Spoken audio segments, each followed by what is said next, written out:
are apart, we always do the same dance. Always on the fence, never making sense. I'm not gonna feel a thing tonight. I'm not gonna be the one tonight. Don't wanna hear anything that you say. Your love is a game that I don't wanna play. So don't say you need me when I walk away. Hey guys, welcome back again to my channel. It's your favorite girl Richie Michaels in the building. Thank you guys for having me once again. I'm super duper grateful. Guys, it's been a while.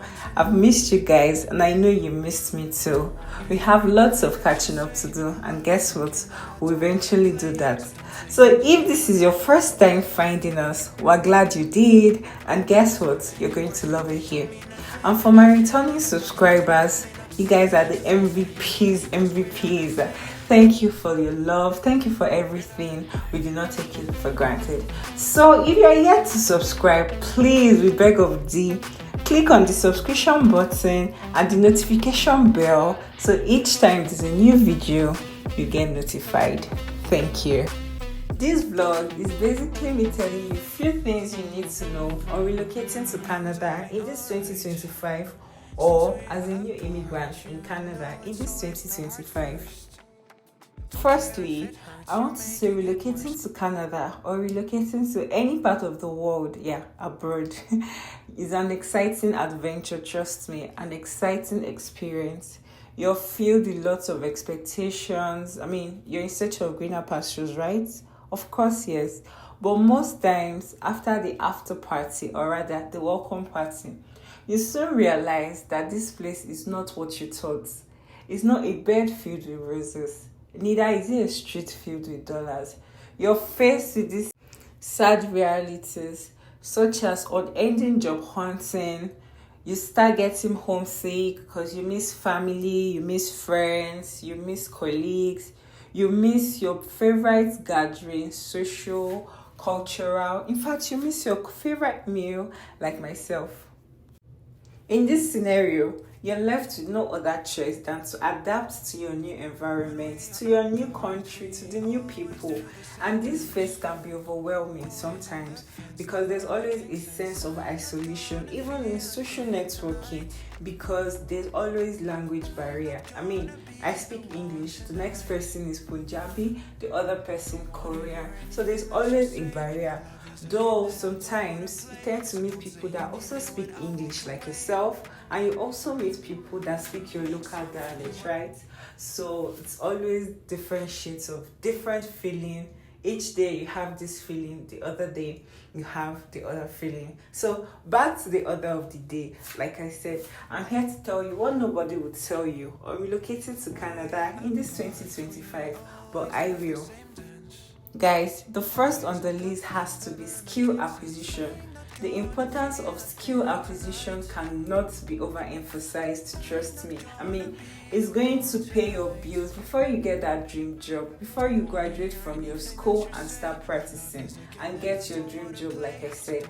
Go ahead, learn that skill. Is it hairdressing? Is it makeup? Is it plumbing? Is it carpentry? Painting? And get certified for it, because when you come here, at first it's going to be difficult, trust me. But at the end of the day, this is something you can do from the comfort of your home, and you'll be able to maneuver so many things, get bills paid, you're cashing out, you're balling, and you owe nobody any explanation, trust me. So the first on the list definitely needs to be learning a skill before coming. Guys, another thing nobody will tell you on relocating to Canada in this 2025, but I will, has to be accommodation. Guys, the cost of houses are really expensive in the major cities, so it's always better for you to go to the smaller cities. I mean, that way you can actually save up a lot, and when you're stable, you can move to the bigger cities like Vancouver, Ontario, and the rest of it. But if you know you're not buoyant and you're coming with your family, it's always better and advisable to go to the smaller cities like the Grand Prairie, Dawson Creek, and the rest of them. So just think about going there. Guys, another point has to be in terms of job opportunities. It's so sad to break this news to you. So in the major cities, there's always lots of competition for a role. So it's always advisable to go to the smaller cities. And it's even more difficult when you have zero or a little Canadian experience. But that's not always the case. Sometimes you're lucky, sometimes you're not. But in terms of job opportunities, you easily get jobs in the smaller cities than the bigger cities. So going to the smaller cities is a must if you're coming and you need soft landing, to your stable.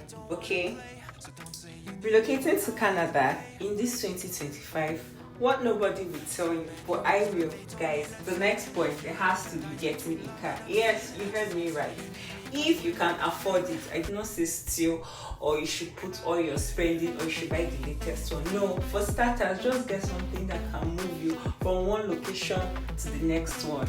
Because during winter it's extremely cold, especially if you have a family. If you're a single guy or single girl, you can easily manage, though it's usually very cold. But when you have kids, it's more difficult because it's usually very cold, and winter season happens to be the longest season in Canada. I do not know why, and sometimes it's very extreme. I'm just trying to lay emphasis on it so you know how serious the cold can be. Sometimes it gets to minus 44, 45. So imagine in that scenario, you have to take your kids to school, you have to wait in the bus station or the train station. Trust me, you don't even want to experience it. So my dear, if you can afford it, just go get one. So are you a new immigrant in Canada in this 2025 that feels your income is insufficient for your expenses? There's a way around it. Yeah, you heard me right. So there's something called the food bank. Now this food bank is attached to different cities in Canada, city of Calgary, Ontario, and the rest of it. So if you're in Calgary, all you have to do is check out their helpline online. Just Google Calgary Food Bank, then you get referred to this number and you call. You get assessed by a social worker, and once you're eligible, you tend to get your supplies. And these supplies happens every month, either once or twice, I'm not certain. And supplies you're giving is according to the number of family you have. Family of 2, 3, thereabouts, to just get your supplies. You can use that money and do other things, right? So if you've stayed to this point, do click on the subscription button, like, subscribe, and I hope you find this helpful.